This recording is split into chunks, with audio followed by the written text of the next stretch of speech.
जमलेल्या माझ्या तमाम देशभक्त बांधवांनो, भगिनी आणि मातांनो,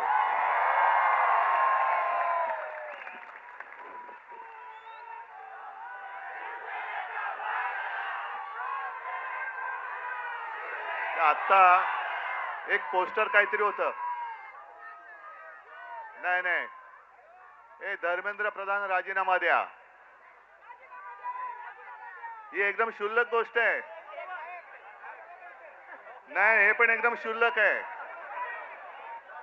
हा लढा आता जे सरकार आपल्याला रोजीरोटी देऊ शकत नाही, रोजगार देत नाही, शिक्षण देत नाही, उत्तर देत नाही, हे सरकार बदलण्याचा हा लढा आता सुरू झाला पाहिजे. आम्हाला धर्मेंद्र प्रधान नकोय, आता हे सरकार नकोय. आणि मी नेतृत्व करायला आलेलो नाही, तुम्ही सर्वांनी आता नेते व्हा सांगण्यासाठी आलेलो आहे.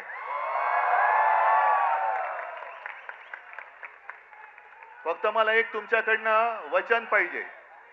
ही आज दिसते ती जाग आहे, आज दिसणारी आग आहे, हे सरकार बदलेपर्यंत टिकणार की नाही टिकणार?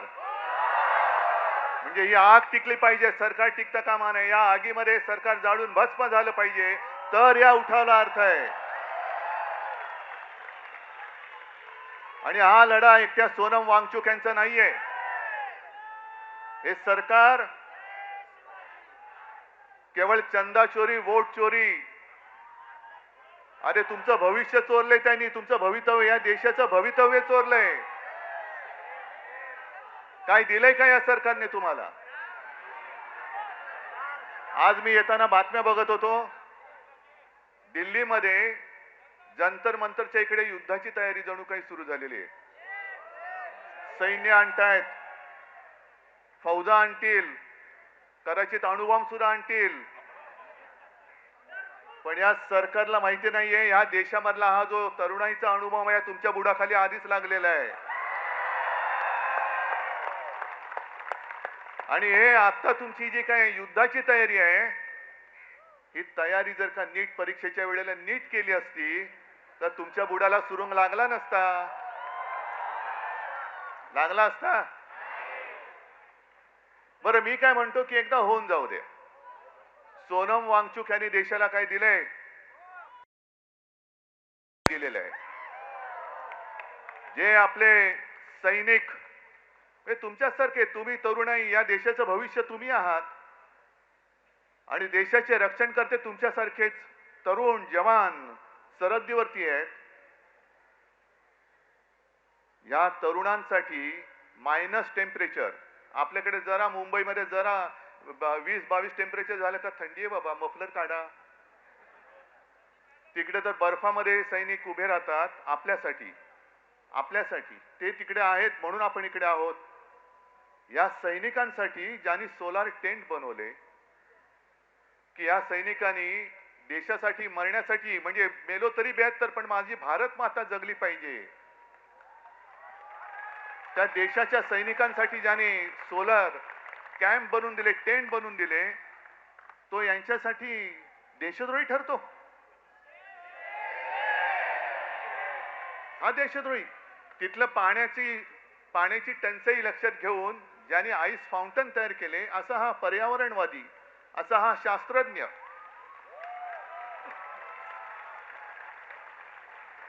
हा यांच्यासाठी देशद्रोही. मग नेमकं देशप्रेम आहे तरी कुठे? देशप्रेम कोण आहे? कुठे? यांचं देशप्रेम नाही. अदानीचे सगळे प्रेमी, यांचे सगळे उद्योगपतींचे प्रेमी आहेत. पण काल काही गोष्टी तुम्हाला कळल्या पाहिजेत. काल मी नागपूरला गेलो होतो मंदिर लुटीच्या विरुद्ध सगळ्यांना जागा करायला. आणि नागपूरमध्ये गेल्यानंतर साहजिकच आहे, कोणाचं केंद्र आहे तिकडे? रासव संघ. म्हणजे बघा गंमत कशी आहे की या संघाने या कालच्या मे महिन्यामध्ये एक स्टेटमेंट दिले त्यांच्या त्या होसबळेने, की पाकिस्तान बरोबर चर्चा केली पाहिजे. पाकिस्तान बरोबर, जो पाकिस्तान आपल्या देशात आतंकवादी घुसवतोय,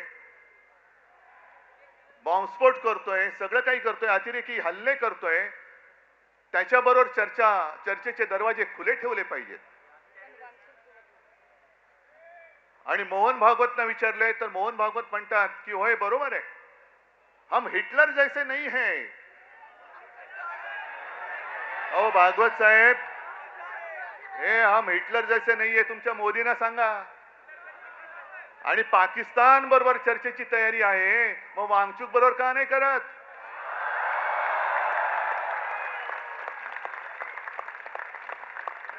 म्हणजे जो देश आपल्या सैनिकांचे बळी घेतोय त्याच्याबरोबर चर्चा, आणि जो माणूस आपल्या सैनिकांसाठी सोलार टेंट बनवतोय, अरे त्याच्या बुद्धिमत्तेचा वापर करून घ्या या देशासाठी. अशी माणसं होत नाहीत परत परत, अशी माणसं होत नाहीत. मग ही सगळं हे जे काय बघतोय ना, आज सगळे तिकडे पोलीस फाटा वगैरे आणतायत, कोणासाठी आणताय? अरे एवढे घुसवा ना, तर पाक व्याप्त काश्मीरमध्ये का नाही घुसवत तुम्ही? माझ्या नौजवान सगळ्या तरुण आणि या तरुणाई विरुद्ध तुम्ही आणखीन जे देशाच्या रक्षणासाठी सैन्यात जमा झालेले ते भरती झालेले तरुण वापरणार, म्हणजे तरुणांनाच तरुणाच्या विरुद्ध उभे करणार, आणि तुम्ही काय तिकडे जिलब्या पडत बसणार तर ढोकळा खात बसणार.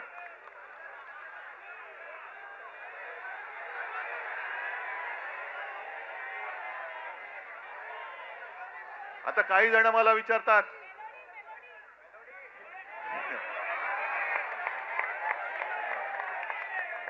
नहीं मेलोडी खाओ खुद जान जाओ, तो फिर मुझे बात करने की क्या बात है? आप जाओ उधर कोने पे मेलोडी ले लो और सब खुद जान जाओ, जो भी जानना है जान लो, समझ जाओ. मैं तिकडे चॉकलेटच्या गोळ्या आणि आमच्या तरुणांना बंदुकीच्या गोळ्या. नाही हे सरकार, म्हणून मी म्हंटल ना, आहोत ना आम्ही हिंदुत्ववादी आहोतच, पण कट्टर देशाभिमानी हिंदू आहोत. धर्माच्या आधारावरती केवळ शेंडी जानवाचं हिंदुत्व आले, आम्ही हिंदू नाही आहोत. आम्ही देशभक्त हिंदू आहोत. आणि म्हणून मी काल मोहन भागवतनं जे विचारलं की आज जे काही देशात चालू आहे हेच तुमच्या कल्पनेतल्या हिंदू राष्ट्रामध्ये बसतंय का? हे तुमचं हिंदू राष्ट्र आहे? हे हिंदू राष्ट्र आम्हाला अपेक्षित नाही. आमच्या हिंदू राष्ट्रामध्ये देशभक्ती ही महत्वाची आहे. मग तो कोणत्याही जातीपाती धर्माचा असू दे, जो ह्या देशावरती प्रेम करतो तो आमचा आहे.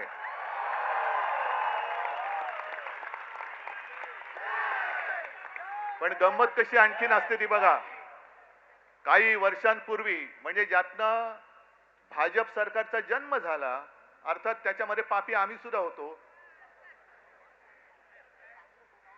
पण अण्णा हजारे हे उपोषणाला बसले होते.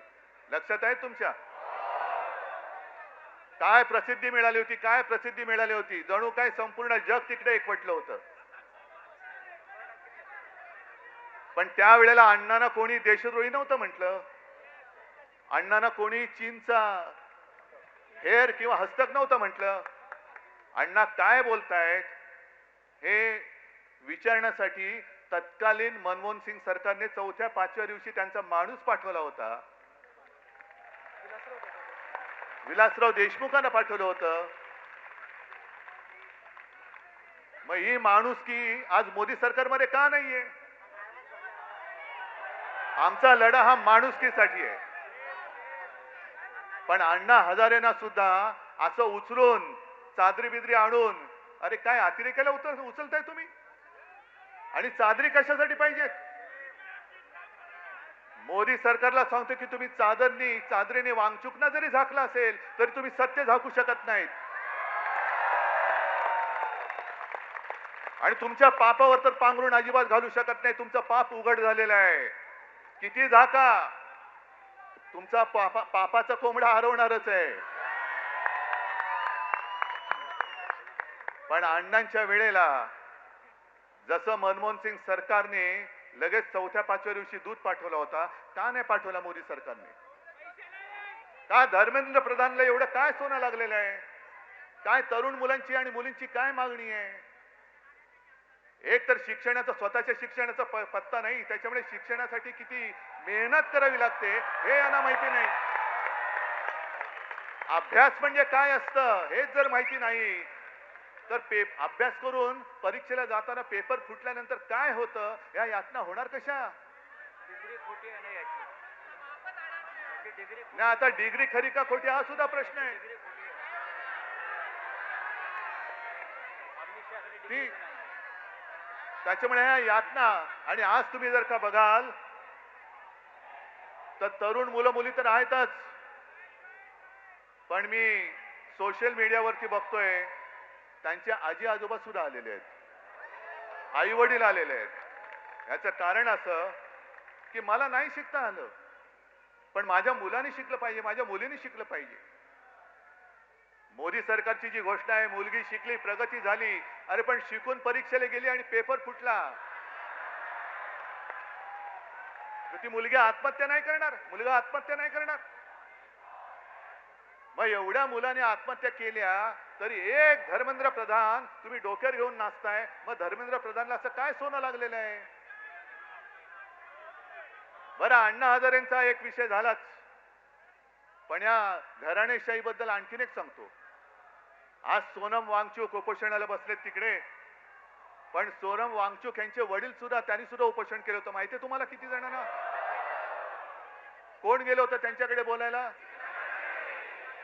म्हणजे भाजपच्या लेखी हुकुमशाह असलेल्या इंदिरा गांधी सोनम वांगचूक यांच्या वडिलांना भेटायला लडाखला गेल्या होत्या, तरी हे तिकडे दिल्लीत राहून दिल्लीतल्या दिल्लीत भेटायला न जाणारे मोदी आणि शहा हे लोकशाही आणि इंदिरा गांधी हुकुमशाह.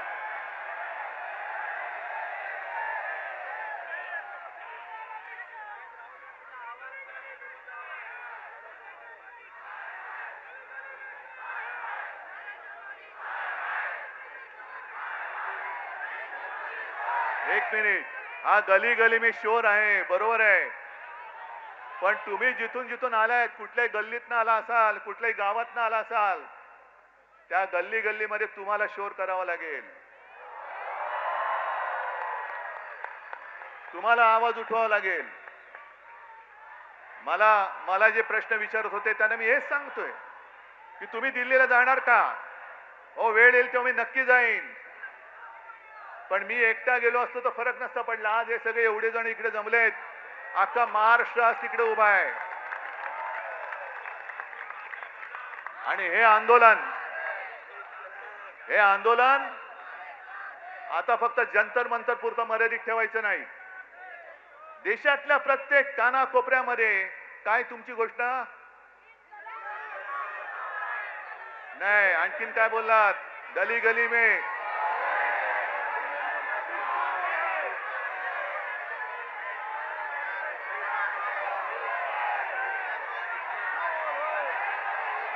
बरं, आणखीन एक गोष्ट, इकडे महिला आलेल्या आहेत, इकडे बऱ्याचशा महिला आहेत. महिलांनी मला पटकन सांगायचं, आपल्या घरात जरा थांबा नाही, आपण साधारणतः आपण साधी माणसं आहोत. आपल्या घरामध्ये साधारणतः असं मानलं जातं की साधी महिला ही झुरळाला घाबरते ना. अरे इकडे आमचं पंतप्रधान घाबरतो, अख्खं सरकार घाबरतं. जगातला सगळ्यात मोठा पक्ष ज्यांनी भाड्याने माणसं घेतलेत, हे भाडकं वाचलं की असं होतं, भाड्याने म्हणजे माणसं चोरून पक्ष वाढवला ना की असा पक्ष झुरळाला घाबरतो. आता कळलं मला की हा पक्ष झुरळाला का घाबरतो. हे सत्ताधारी झुरळाला का घाबरतात? कारण यांच्याकडे स्वतःची माणसं नाही आहेत, सगळी भाडकाऊ आहेत, चोरून आणलेली गद्दार आहेत.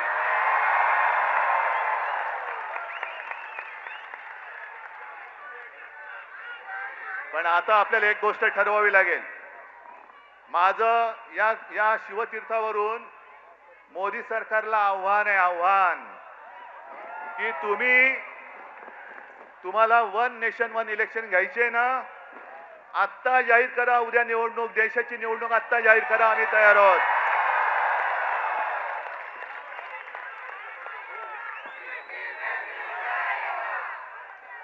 नेशन म्हणजे काय असतं, राष्ट्र म्हणजे काय असतं, या राष्ट्राची ताकद या माजलेल्या सत्ताधाऱ्यांना दाखवून देण्याची आता वेळ आली आणि संधी आलेली आहे.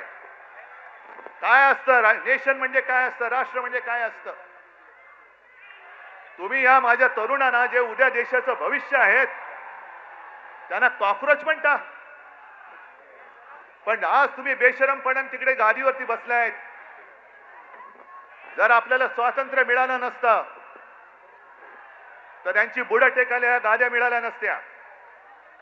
जे क्रांतिकारक फासावर गेले, काय वय होती त्यांची. सुखदेव, राजगुरू, भगतसिंग, किती किती नावं घ्यायची. चापेकर बंधू सगळे याच वयातले होते, याच वयातले. ज्यांना आज आपण जेनझी म्हणतो, ती काय झुरळ होती. तुम्हाला काय झुरळामुळे स्वातंत्र्य मिळालंय. जर आपल्या स्वतःच्या प्राणाची पर्वा न करता, घराची कुटुंबाची पर्वा न करता तेव्हाची तरुण मुलं यांनी जर का देशाच्या स्वातंत्र्यासाठी बलिदान केलं नसतं तर आज आपल्याला स्वातंत्र्य बघायला मिळालं नसतं. मग स्वातंत्र्यासाठी ज्यांनी स्वातंत्र्यासाठी बलिदान केलं ते स्वातंत्र्य आपण टिकवू शकतो आहोत की नाही, ते टिकवणं आपलं काम आहे की नाही, आपलं कर्तव्य आहे की नाही. आणि जे आपल्याला झुरळ म्हणतायत, होय मी सुद्धा झुरळ आहे. कोणी एकेकाळी मी सुद्धा याच वयात होतो. जर तुम्ही तरुण मुलांना झुरळ बोलत असाल तर झुरळांचे आई वडील सुद्धा झुरळच आहेत. हा देश काय झुरळांचा देश आहे. आपण आता ठरवलं पाहिजे की जो आपल्याला झुरळ म्हणतोय, जो आपल्याला न्याय हक्क नाकारतो आहे, या सगळ्या सत्तेला चिकटलेल्या गोचिडी आहेत. गोचिडी, मी आज त्या सत्तेला चिकटलेल्या ना गोचिडी म्हणतोय. जे सत्तेला चिकटून राहिलेत आणि लोकशाहीचं रक्त पितायत, या सत्तेला चिकटलेल्या लोकशाहीचं रक्त पिणाऱ्या गोचिड्या आपल्याला खेचून बाहेर काढाव्याच लागतील. आणि आजपासून हा लढा सुरू होतोय. तिकडे जंतर मंतरला काय करतील सांगता येत नाही, कारण सगळं सैन्याची जमवाजमव सुरू झालेली आहे. इंग्रजांनी सुद्धा असंच 100-150 वर्ष राज्य केलं होतं. पण देशातली जनता जेव्हा एकजुटीने रस्त्यावरती उतरली तेव्हा इंग्रजांना सुद्धा इथून पाय काढून पळावं लागलं होतं. तसंच यांना आपल्याला करावं लागेल. आणि आजपासून तुम्ही जिथे जिथे असाल, मी या माध्यमांच्या चॅनलच्या माध्यमातून संपूर्ण महाराष्ट्राला नव्हे तर देशाला विनंती करतोय, तुम्हाला जसं जमेल, तुम्हाला जसं झेपेल तसं हे स्वातंत्र्य जपण्याचं युद्ध आता सुरू करा. जिथे सभा घ्यायच्या सभा घ्या, जिथे मेणबत्त्यांचा मोर्चा काढायचा मेणबत्त्या मोर्चा, जिथे मशाल मोर्चा काढा, मानवी साखळी तर मानवी साखळी करा. पण जिथे जातील तिकडे सगळ्यांना कळलं पाहिजे की आता अब देश इन लोगों की बात मानने वाला नहीं है. आणि नवीन आणखीन एक तुम्हाला सांगतोय, अण्णा हजारेंच्या आंदोलनाच्या वेळेला या अशाच टोप्या केल्या गेल्या होत्या. काय लिहिलं होतं त्याच्यावर, मैं अण्णा हूं. आता तुम्ही करायचं, मैं देशभक्त हूं. मी देशभक्त, मी अंधभक्त नाही. मी अंधभक्त आहे तो माझ्या भारत मातेचा आहे. मोदींचा अंधभक्त मी होऊ शकत, मी असणार नाही, कदापि नाही. आजपासून सुरू करा, मी देशभक्त. जे मोदी भक्त असतील त्यांना तुमच्या समोर उभं राहायला भीती वाटली पाहिजे. एवढी देशभक्तांची ताकद या देशात आज सुद्धा आहे आणि ती उभी राहू शकते. आणि ती महाराष्ट्र उभी करू शकतो, संपूर्ण देश उभा करू शकतो, हे यांना दाखवून द्या.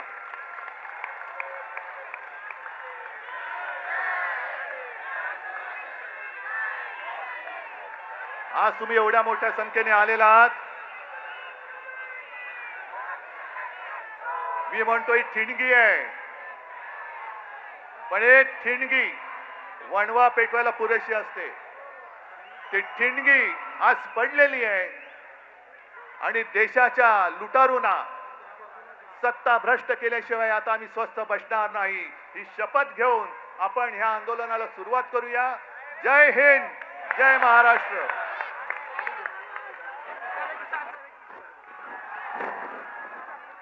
सफेद चादरीत काळे कृत्य, सफेद कापड घालून लोकशाहीचं खून करण्यात आलं. सफेद कापड घालून परवा लोकशाहीचं खून दिल्लीत करण्यात आलं. त्याच्या निषेधार्थ आज आपण सगळे इथे जमलेलो आहोत. भारत माता की वंदे भारत माता की छत्रपती शिवाजी